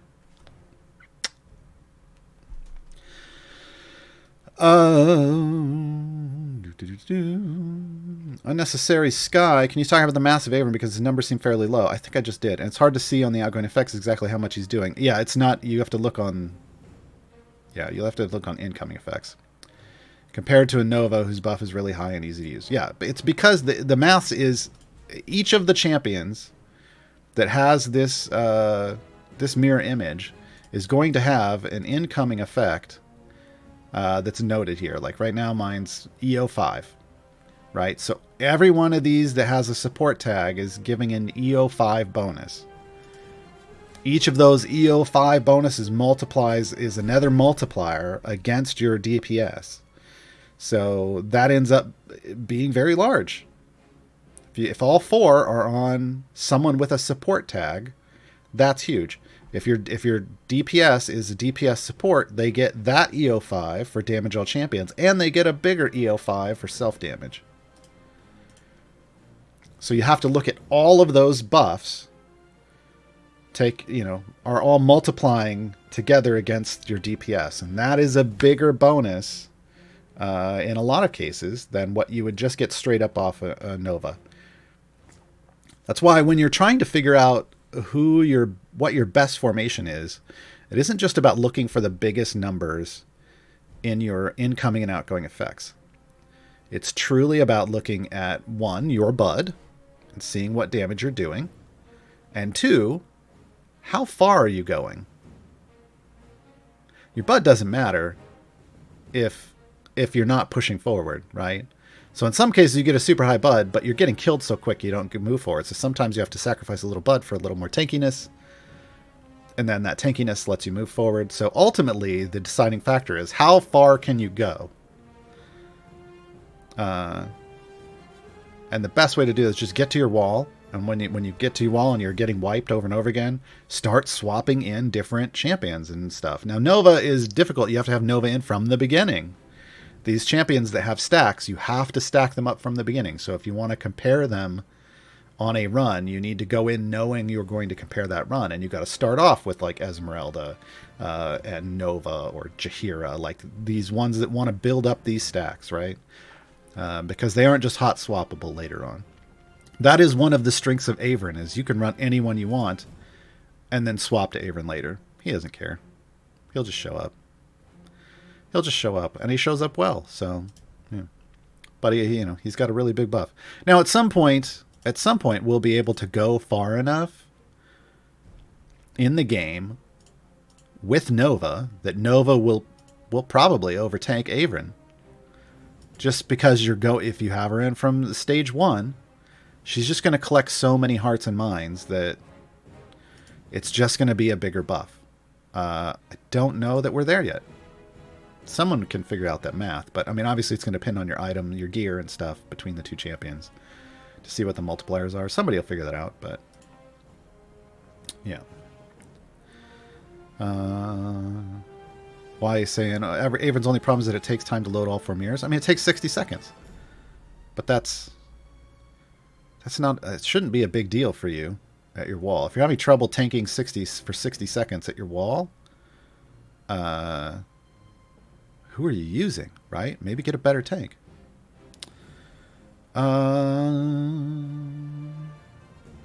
If it is Liar's Night, shouldn't your code have said it as year 6? Oh, jeez.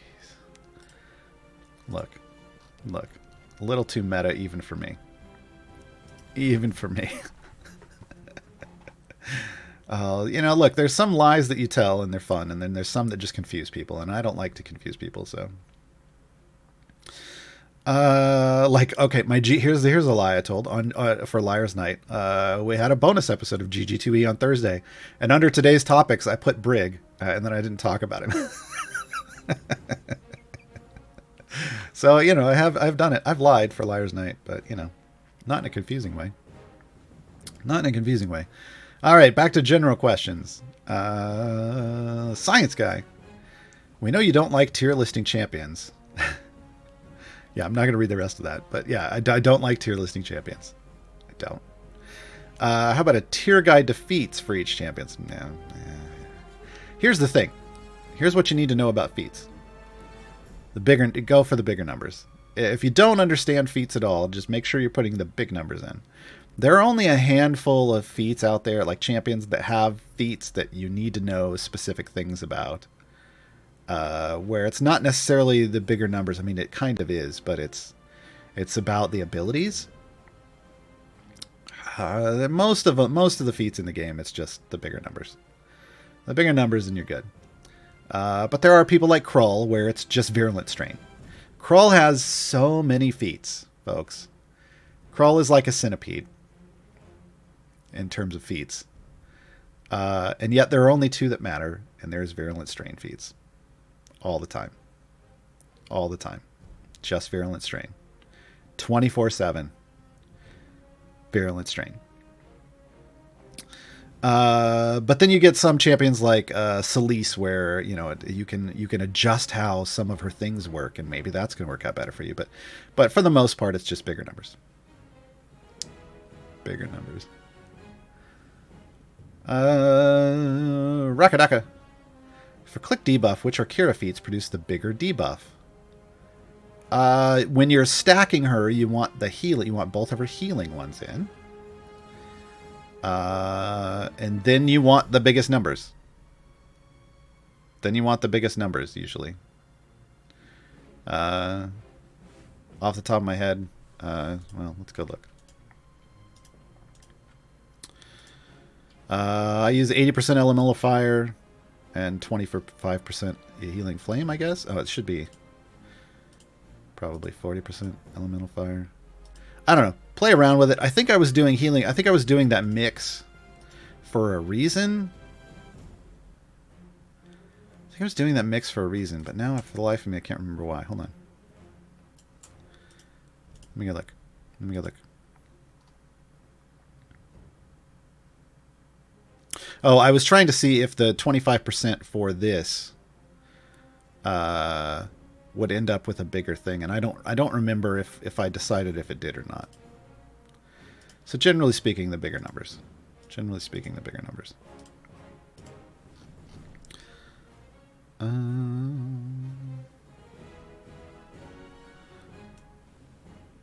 But yeah, the big key is using your healing ones when you're stacking her and then switching to the other ones. It's remembering to switch is the big important part. Yazank, I'm pretty early. They're a new player. Not a lot of characters. Is Delina enough?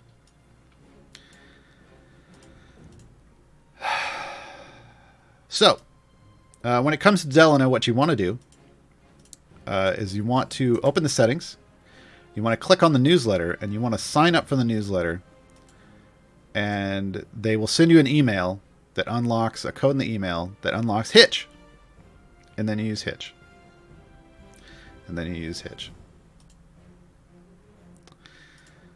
Yeah. At some point, I'm sorry. At some point, Delina might be enough. I really truly look forward to the day where Delina is enough. Just where it's just like, hey, Delina, come be my primary DPS. But until that day, we have Hitch. And even though Hitch is a support champion, still performs better than Delina as a DPS. Skyrider. Is it worth it to save up for the third Modron core? I don't think so. Sitting on 200,000 gems at the moment, should I just buy chests instead? Probably. I mean, do you have all your feats that you want? Are you full epic on all your core and evergreen? Do you have all the chest feats? Like, those are what you want to think about. But man, that third Modron core, like the strong core, it's very niche. It's okay if you're going big on like Artemis or Krond as your DPS champions. Strong cores, it's got bonuses for melee champions. But if you're not, then it's a lot of gems to pay just to have another automated party. That's my take on it. That Emily girl, I just take the first few champs on can get. Are there others I should prefer to the first few? I don't really know what that means. Emily? So it's difficult for me to answer that question. If you want to ask again, maybe in a different way, maybe I'll understand. But I'm not sure what you're asking. Kid Stealth, where can I get the song Demogorgon Prince of the Abyss? Currently, Twitch highlights. That's it. Again, not everything is fully produced yet, or ever. You know, again, there's only 9 out of 51 songs that have been produced. Hopefully we'll get a Bardic Inspiration Volume 2 at some point. Hopefully. But even then, it's probably just going to be another 8 songs. So most of the songs that we create together on Bardic Inspiration just will never get produced. So you just got to listen to them on Twitch highlights. I think they might be putting some of them up on the YouTube, but I haven't looked. I know they were trying to do that, but I don't know if they still are. Big Jake, I've heard you say that you expect the new Evergreen to come with Icewind Dale 10 based off what CNE has done in the past. That's my expectation, but expectations don't always equal reality. Any idea on when the next patron is coming? Ooh. I mean, they dropped a patron in... They dropped the patron in Avernus with the end, too. But I honestly don't know. I don't know if we're going to get an Icewind Dale patron with 10. I would think that would be next. I would think an Icewind Dale Evergreen and patron are on the upcoming list, but the only thing I know is that usually, like the last couple, like so with Waterdeep Dragon Heist and with Baldur's Gate Descent into Avernus, when we got the last adventure, we also got a variant that let us unlock the Evergreen. So I'm kind of holding them, like I'm thinking that's the new design idea, but I don't know that that's the case. When it comes to patrons, there's really no way to know because they started off with 2 when they first released. That we got both Vajra and Merton Vajra at the same time. And then they added Strahd just as part, like that's the kind of the Sword Coast. They just kind of added that one in. He's the Sword Coast patron. I look at it as patrons for different places. And originally I thought Mert and Vajra were both patrons for Waterdeep, and that may be it, but technically Vajra was the patron. Technically Vajra was the patron that sent Force Grey to Tomb of Annihilation. So maybe Vajra was meant to be the Tomb of Annihilation patron, and Mert is the Waterdeep patron, and then Strahd is the Sword Coast patron, and then Zariel is the Baldur's Gate patron. So maybe, yeah, I don't know, maybe that's what they meant. I don't know that they've ever explained it. So yeah, I would think at some point we're going to get an Icewind Dale patron. I don't know who it is, and I don't know when it's coming. I have more expectations of Evergreen arrivals based off the last 2 consistent releases than I do on the patron one. I mean, who would we get? Would we get Oral? Would Oral become our patron for Icewind Dale? I don't know. I hope that the Walrus is the patron for Icewind Dale. I mean, it would be hilarious if it was just totally something unexpected. Razar, is Delena broken? No, she's not broken. Full epic, 1 golden, 2 shiny, no real chance to get her dealing the max damage. That doesn't mean she's broken. Mad Wizard formation with Cthulhu? Well, okay, first of all, you have Cthulhu, which means that whoever has the Whoever has Grave of Men, the demon, is going to end up being Setting Your Bud. Regis, Keelik, Ashara. Oh, you've also got Ashara in there? Like, what are you doing? Ashara is going to... And Jim? You've got multiple DPS in this formation. I don't know what's going on. Ashara is overpowered, and she may be just taking it anyway. Lazaps is a short folk tank. So your formation is just not... Your formation isn't Delina appropriate. Is why you're having issues getting Delina to be your top DPS.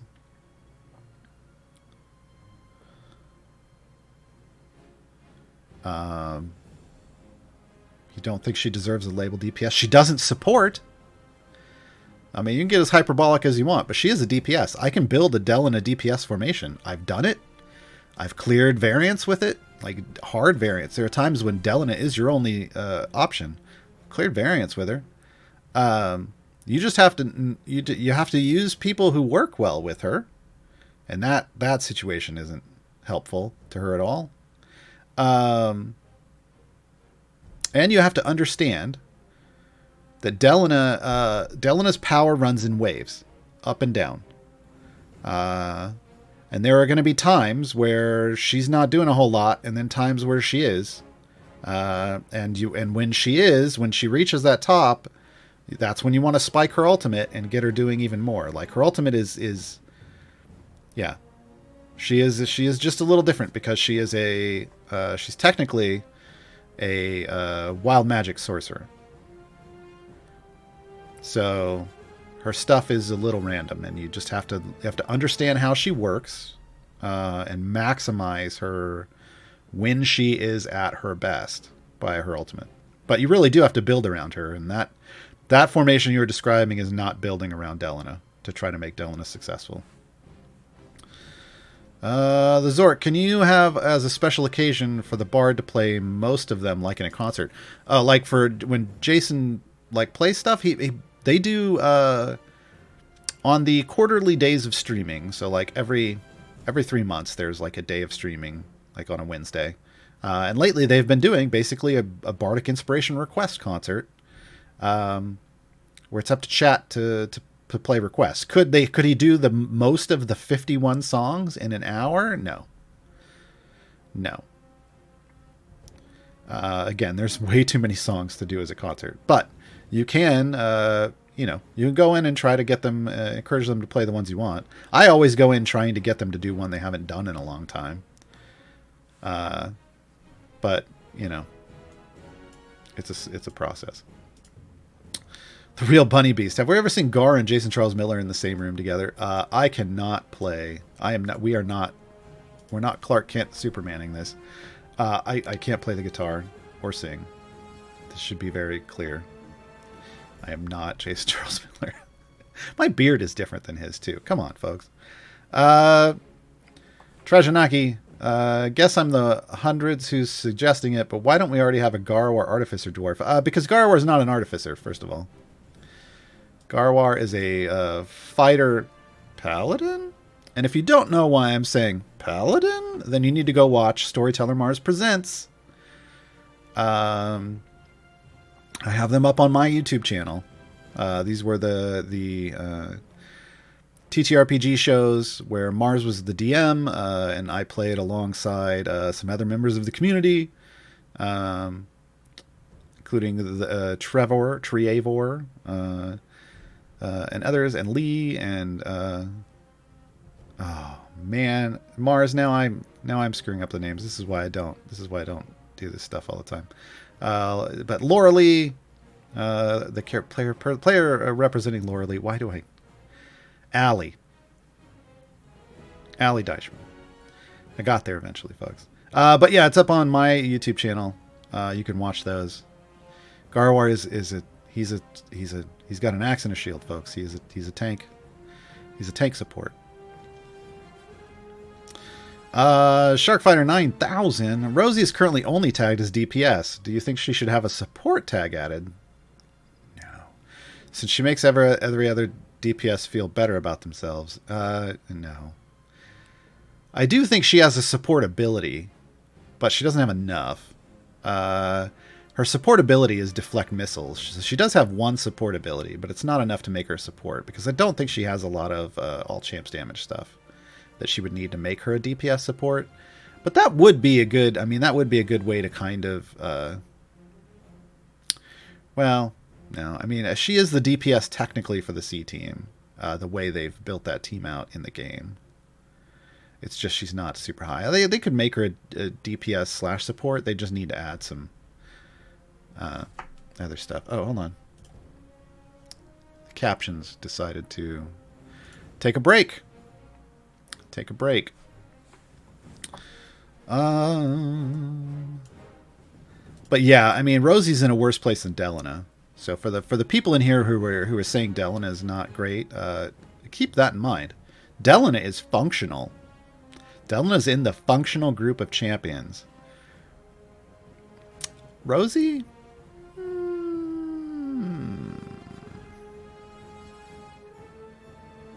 Yep. Had a soft dose. It's about potion of polish and blacksmithing contracts. If any of them is applied to a piece of loot of lower quality, and I progress in the game and get a better quality stuff, are those effects going to remain? Yes. Gilding and item levels are permanent for the item slot. The item slot will always use the highest rarity of item. Yeah. So you don't have to worry about losing that stuff. Hypnagogia. A little off subject. With Briv's unnatural haste, do you miss out on the gold for the levels he jumps? Well, I mean, you didn't kill anything, so yeah. You don't get gold for completing a level. You get a gold for killing stuff. So if you're not killing it, you don't get it. The exception is the boss bag that we see on the screen here. When you skip a boss level, you get whatever's in the boss bag. And that can be green gems, that can be red gems for Black Viper, that can be whatever body part Nova collects, right? But that's it. That's all you get. SD Tuna King. Question, at what point does gem farming and curse farmer make more sense than Mad Wizard, considering Human Sentry synergy? I switched when I was basically one-shotting every level. So when I got to the point where I could kill one thing with Human Sentry maxed out and Human at a high level, if I could kill one thing and get full credit, that's when I switched over to Curse Farmer. I don't know if it's better earlier than that, but I just waited until then. Because basically at that point, you know, it's the portals don't matter. The spawning extra stuff doesn't matter. So if you can kill with the first wave, that's basically it. But the problem is sometimes the wave comes out and it's just one thing. And it's not 2 or 3. But yeah. Orion the Wise. How does having Human's rank teamwork above 100% work? Something like enemies have a 120% chance to drop double quest item or count for double quest progress. Once at 100% it gives double.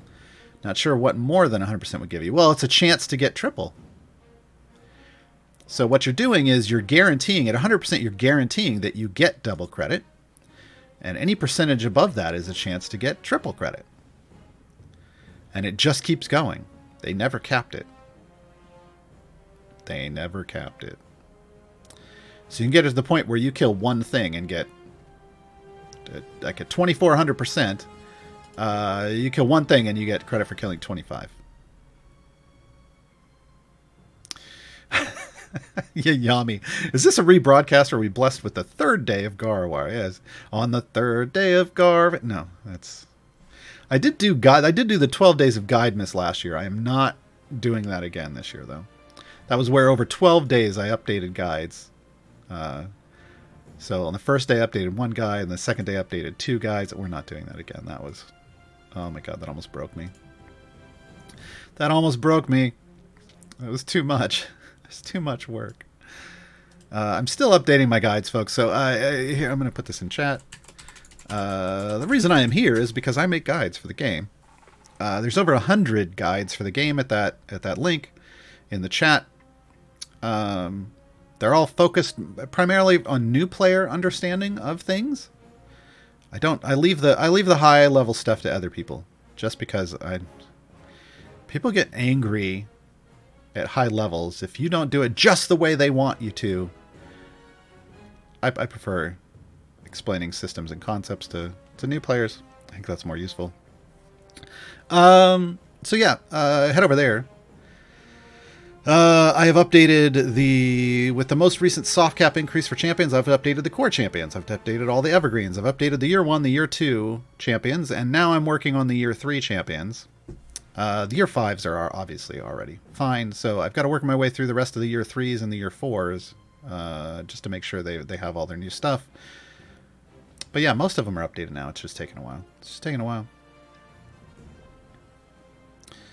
Silverian, does Spurt get a 0% buff from Gromma since his age is 0? No, I think Gromma buffs based off how young they are, right? Compared to her.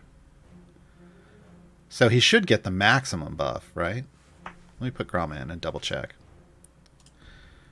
Should get whatever the maximum is. Let's just throw her all the way up here.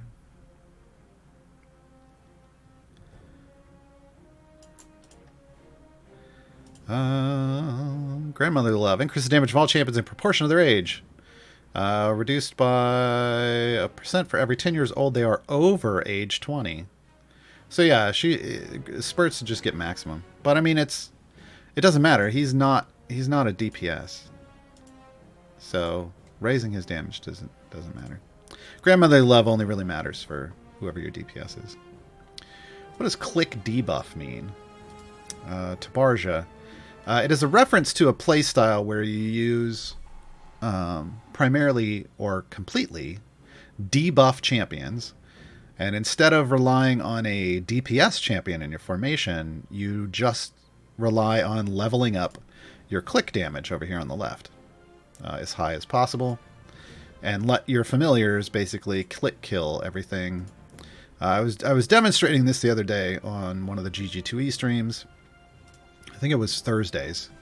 So if you go back to Thursday's VOD, you'll see me with a full debuff formation, and I think I was in the like 1100s for levels. So it's a very high favor thing to do when you have a bunch of debuff champions. It's something that may be changed in the future. The developers have been commenting for months now. Months and months and months that, they're looking at it and, they may be changing how click damage works because this isn't the intended gameplay design, but they haven't changed it yet. So while it's still working, you can still do it. Texan Hitch also better than Corazon? I mean, it's going to depend on gear. Hitch is just a lot of fun. Corazon's ultimate is fantastic though, so...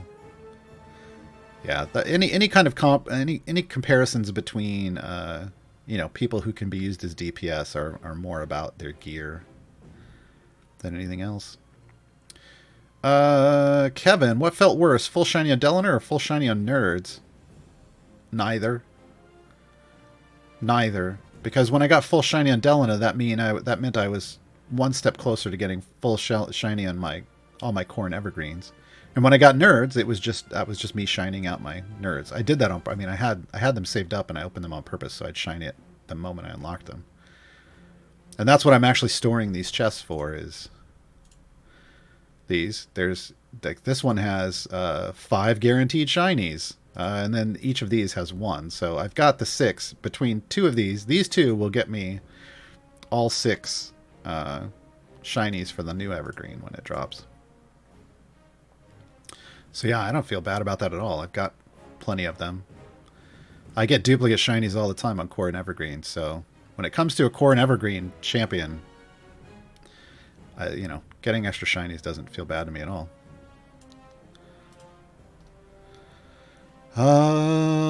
Critter Wolf, maybe a stupid question, but Epic is all purple? That's not stupid. Yeah, Epic is, color rarities go white, green, blue, and purple, and that is common, uncommon, rare, and epic. Legendaries are this goldeny color. You can see it here. It's kind of an orange gold to me in my visual perception. But that's technically an epic legendary. They are separate things. So So golden, that golden yellow color is, that's legendary. That's above that. That's the new trials system, the trials in the Forge. Dr. Zeshkej, do you think Grandmaster Trial is possible to do? Which one is that? Somebody, is that tier 10? It's the Grandmaster tier 10. I prefer it if you just say tier 1 through tier 10, because the names are just kind of meh. That's 6. I think it's possible to do if all people in the team do the area for day 1. That should be enough, right? Probably. Right now, the balance is so kind of thrown off that in a lot of cases, just do it. Just meeting the day 1 requirements with a solid bud, solid personal contribution feels like enough. I've been grabbing. My thing is I just make sure to grab at least 2 days, like day 1 and day 2, and then I stop doing anything because currently that's burning through everything. And I've done through tier 5, so I haven't started my tier 6 run yet. I've got I'll start it this weekend. Or oh geez, start it Monday. Wow, I guess that really rolled. Man, that drift. Why does everybody think I'm an artificer? Will Gaarawarr the Dwarven Artificer be the Icewind Dale Evergreen? No, because Gaarawarr is not an artificer. What specialization would you suggest for Delina? Hitches Charismatic. No. No. If you're actually using Delina, it's the right one. It's the one on the right. Because that's actually gonna raise her actual base damage. So not only is she gonna do more damage, you're gonna get a higher bud. The one on the left, if I remember correctly, boosts her burn, like her damage over time, and I mean that's nice and all, and it'll kill things, but it doesn't set bud for you, and bud is probably gonna help you out a lot when you're using Delina. So. Oh, people are saying Gaarawarr the Artificer crafts legendary guides. Well, no, that would be Gaarawarr the Bard. Bards are who gather information and knowledge, generally. Now, but all kinds of people can. Like, if you're a Cleric of Ogma or a Paladin of Ogma, you would collect knowledge as well. Gaarawarr skin for Brunort? No. I mean, technically he already has it. It's the pirate skin. Mars Silisa group patron win. People have been asking for Mars and Silisa and I to have some kind of representation in the game since year 1, folks. Since you wasn't it Volothamp Gaarawarr? How dare you put my name alongside that hack? Volo. Logos Games. At what cost do you forge a legendary? 1,000 or anywhere under 1,111. 1,111 or lower. Like right now, mine is. Check the time. Oh, it's at 2,000. So yeah, I've got a ways. I guess I haven't. Oh, I guess I only did it yesterday. Yeah, I've got a ways. I've got a time. I've got like 6 days. Andrew Raven, should use my time get pieces now for Dinar. I got Averin to full epic already, or a new champ. Oh yeah, and you don't need to capitalize question. It does help the mods pull it out, but yeah, it's the mods pull questions manually, so they're actually reading. I don't.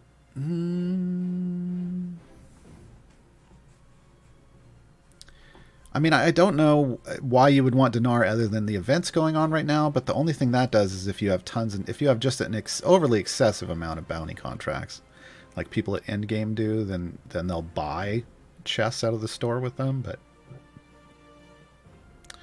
otherwise, I mean, if you need Dinar as a swap in slot 2 because you're working on like split the party 1 or 2, sure. But ultimately, it's just, grab somebody you need. If you already have Dinar, then no.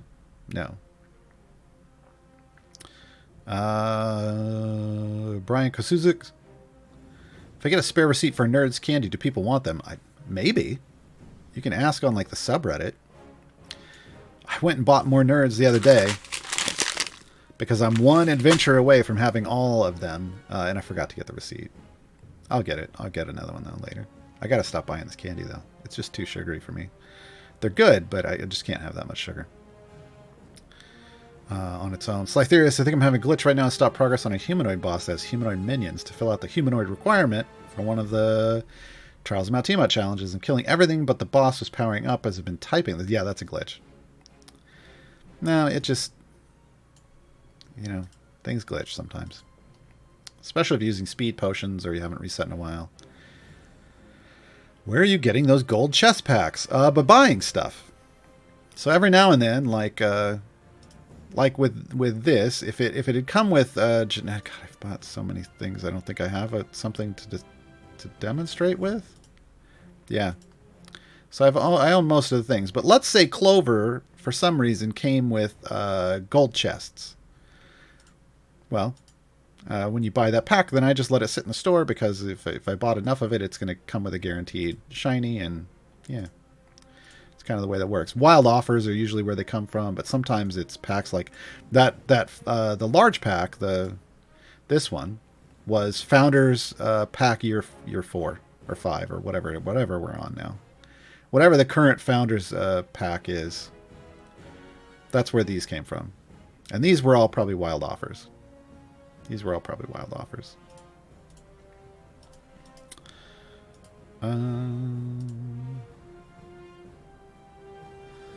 Yeah, don't write in all caps, folks. The bot thinks you're yelling at us, and no one likes to be yelled at. What makes Curse Farmer better than Mad Wizard when one-shotting each level? The lack of a hit-based enemy? You got it. You don't slow down for that at that point. Will legendaries be only trials or be in store from time to time? It looks like they're only trials based. What's in the store are those prismatic vials, right? So if you want to buy those. How did you order the chests? I didn't. That's just their default order. How did the Esmeralda and Dr. Hack, Van Richten, tweet battle go yesterday? It was funny. It was funny. I mean, Van Richten's definitely a hack. Old Mac yells at Cloud, should I always follow the DPS breakdown to optimize formations? Are there other ways of creating optimal formations that would show worse DPS? No, don't use this up here. Don't use base DPS. It's a lie. It tells you, if you hover over this, it tells you it's a lie. It's like, hi, I'm a liar. Hi. I don't even use running average. I use Bud and how far I go. And this only works when you're near your wall.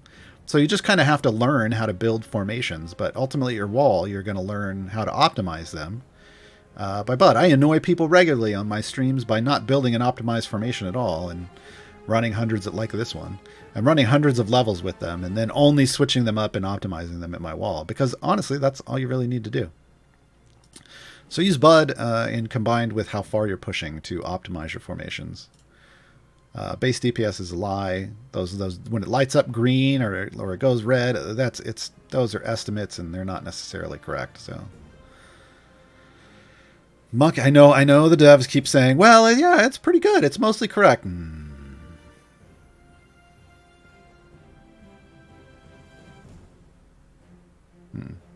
Monkey House. If I have Avern already decked out in full epics, should I keep running his variants for more item levels or do Esmeralda and Brig for their gear? Do Esmeralda and Brig. Look, you'd only just worry about getting a champion into full epics during an event and then go epic out the others. You can get item levels from blacksmithing contracts at any time. Did you enjoy the new Dune movie? I did. I hope they make another one. No spoilers, though. No spoilers. The only spoilers I will say is that I enjoyed it, and I hope they make another one. But I don't know if they will. We're just gonna have to wait and see. I don't know. We're gonna head out though. That's gonna be the last question for the day. So yeah. You can join me if you want more Gaarawarr. If you didn't get enough this week already, you can join me tomorrow for Idle Chatter. Technically, it's the new player edition still, but I mean, that account is done except for the new Evergreen once it drops. So I don't know. I'm gonna have to find something else to do on Sundays. So join me tomorrow, noon Pacifically on my channel, Twitch TV/Gaarawarr. And then Monday, CNE streams will return Monday with Idle Champions presents the Trials of Mount Tiamat Episode 2. Go back and watch the VOD if you didn't see it. It was good, especially when Jason Charles Miller stopped. It kind of when basically there was a point in the game where he kind of got the gauntlet throw down, write a song live on stream, and he did. Yeah, it was good. Go watch it. Otherwise, I will catch you all next week. It is kind of Halloween week. I don't know. I have thrown my own gauntlet down and said, hey, CNE streamers, just on stream. I didn't message them or anything, so they probably didn't hear. They don't watch my show. Halloween costumes next week. Dress up. I may have spent a little too much money for costumes. Maybe. So join me on Friday. Gaarawarr's Guide to Everything Untitled Champions. Friday the 29th? That will be when I am celebrating Halloween for my CNE streams. And I will be in costume. But I won't be for next Saturday's show. For the tutorial shows, costume would get in the way. I'm here to answer questions for people. So we're going to go out with Avron's song. So we got all 3 champion songs today. I believe it's The Boy Who Tricked the Devil. Have a great weekend, everybody.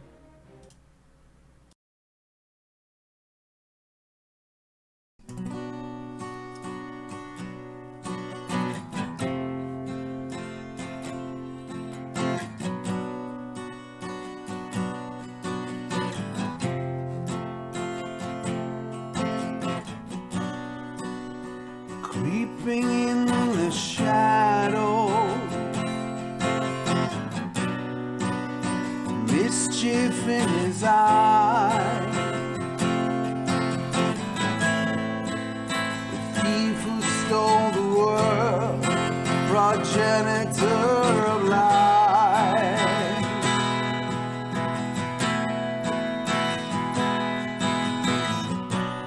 By the time he started talking, it's already far too late. He'll take a single coin and rearrange your fate. He's the boy who tricked the devil. He's the man who became a god. Words and trickery his tools, all humanity his fools, and best friends with demons and ghouls.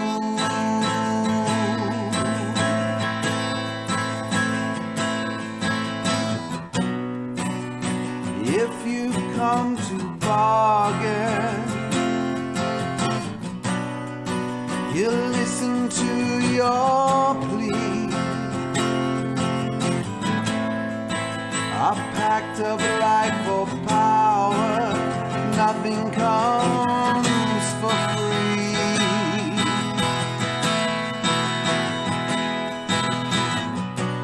By the time you see him smiling, he's taking full control. Take care in how you wager, don't jeopardize your soul.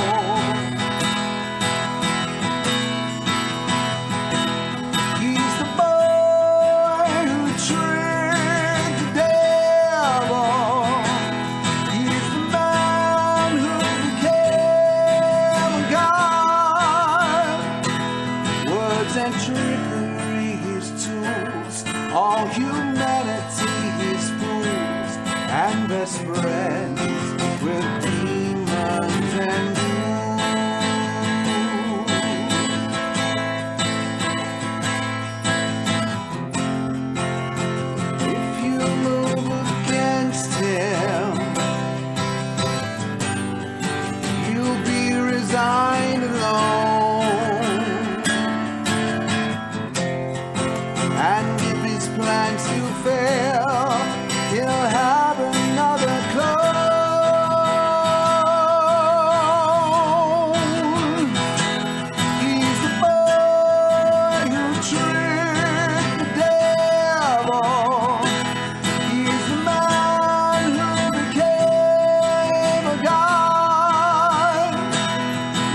and trickery his tools.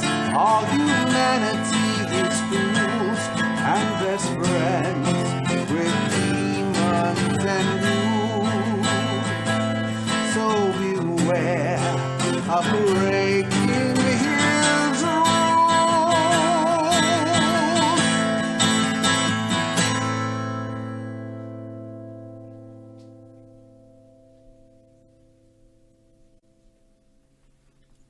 That's amazing.